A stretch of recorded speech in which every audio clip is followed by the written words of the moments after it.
Is the Arthur and Pjanic swap really scandalous? We will discuss all that and a few basic FFP rules in this video, so you will be able to understand the entire case of the Arthur and Pjanic swap in a much more better manner. So stick around till the end, and I hope you enjoy this video.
Non so la situazione, ma Pjanic è un giocatore su cui facciamo pieno affidamento in questo momento, quindi il ragazzo è a completa disposizione e sta uscendo da un momento delicato con delle prestazioni che mi sembrano stia andando crescendo, quindi per quanto mi riguarda Pjanic è sempre preso nella massima considerazione.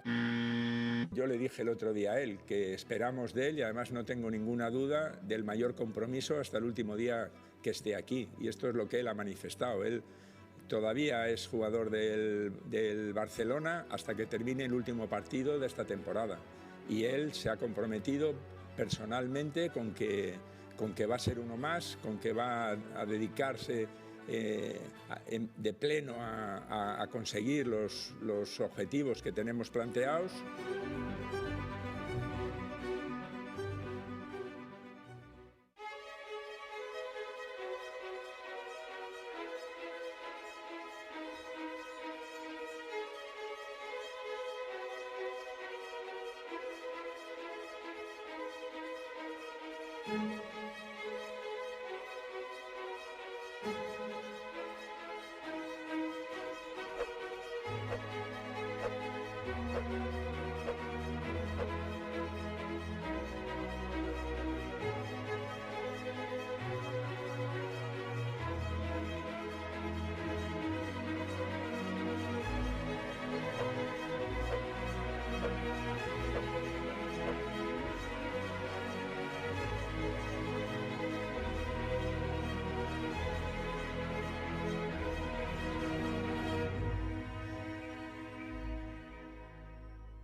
So firstly, I posted this video from Oh My Goals YouTube channel.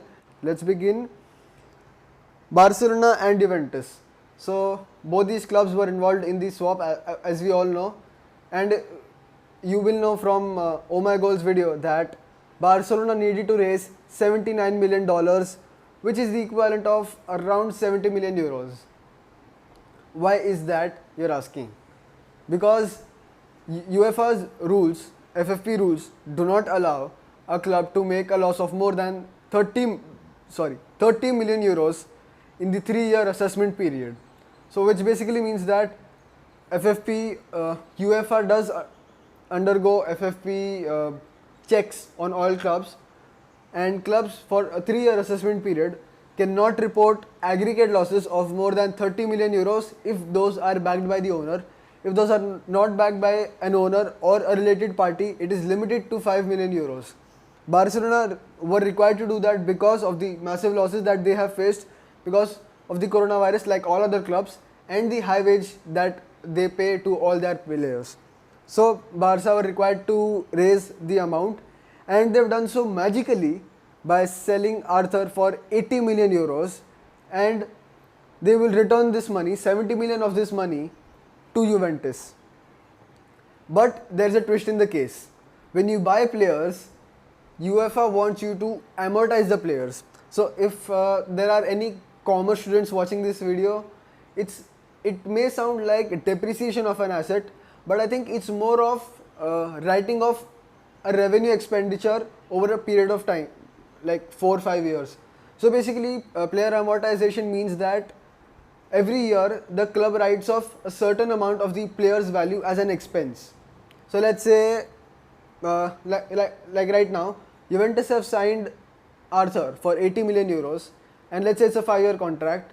So which means that they will not record all the entire 80 million in this fiscal year, in this financial year. They will write it off 16 million euros for the entire period of 5 years, and that really helps clubs to reduce their profits. And I think it's a false profit that clubs are recording. It's just a way that the corrupt UEFA is trying to show that FFP is actually working. I don't think this is really working. Let's take an example where a club sells a player for a lower amount than what they bought him for, and how can they still record a profit? Let's say Manchester United buy Memphis Depay, or Club A buys player X for 40 million euros for a 5-year contract, which means that they will amortize the contract for 8 million euros every year. I think that's quite simple maths. They pay him a salary of, let's say, 5 million euros. So over 5 years, it is 25 million euros. Total comes to 65 million euros. But there's a twist in the case. Let's say the transfer does not work out, and after 3 years, they sell him for 25 million euros. Well, as a fan and as a normal person, you will say that it's a 15 million euro loss for the club. But clubs can report this as a profit. Here is how. So 16 million euro amortization from the last 2 years of the player's contract does not have to be done. So that is a 16 million euro profit directly. After 3 years, his value will come down to 16 million, right? So, and they've sold him for 20 million euros. That's a 4 million profit straight. I mean, that's how it works. And the wages that they will not have to pay him for 2 years. So 5 and 5, 10 and 14 million, not the 16 million. The 4 million from the sale value, no, was it 25, right? So not 4, sorry, 9 million euro in the profit, which is the amount that they have sold him for, minus his value after amortization after 3 years. So 25 million euros is what they've sold him for. After 3 years, amortizing at 8 million euro every year, his value is 16 million euros. That's a 9 million euro profit, and 10 million euro of wages that will not have to be paid to him anymore. That's a 19 million euro profit. So even though the club has sold him for a loss of 15 million euros, they can find a way around this actual loss due to stupid UEFA rules, due to stupid FFP rules, and they can record a profit. And that is exactly what will happen in Barcelona's case.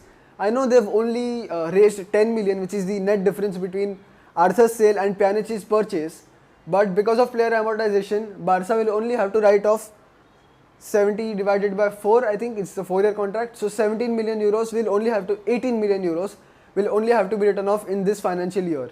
So they had to raise 70 minus 18, that's 52. And the thing is, Barca will not be paying it in a single installment right now. Juventus have allowed a sort of loan to FC Barcelona, as you've seen in that video, which allows Barcelona to pay at a future period. So actually, they've got Pjanic on a free transfer, and they will have to pay for him only later on, which massively boosts their financial reports for this current year.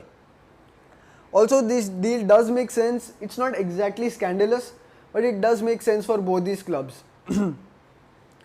Both clubs, like all the other clubs in the football world, are right now suffering from a major economic crisis due to the coronavirus pandemic. And obviously, even though the UEFA has said that FFP will not be considered when this year is part of the assessment period, clubs still want to show a sort of profit in their financial books. So, I'm adding this screenshot here. You can watch this. It shows how Barcelona and Juventus are both making a profit from the swap of Arthur and Pjanic. I think on the pitch we can all agree Pjanic is very old. He's not going to give more than a couple of years at the highest level for FC Barcelona, and Juventus are the real winners in this deal in my opinion. So do let me know your thoughts in the comment section down below as well. And if you enjoyed watching this video, and if you want me to explain more such FFP rules, I will make a separate long video for that, or maybe we could discuss it in a podcast. Let me know your thoughts. Let me know if you want me to do this in the comment section down below, or by leaving a like on this video. Thank you for watching. Stay home, stay safe.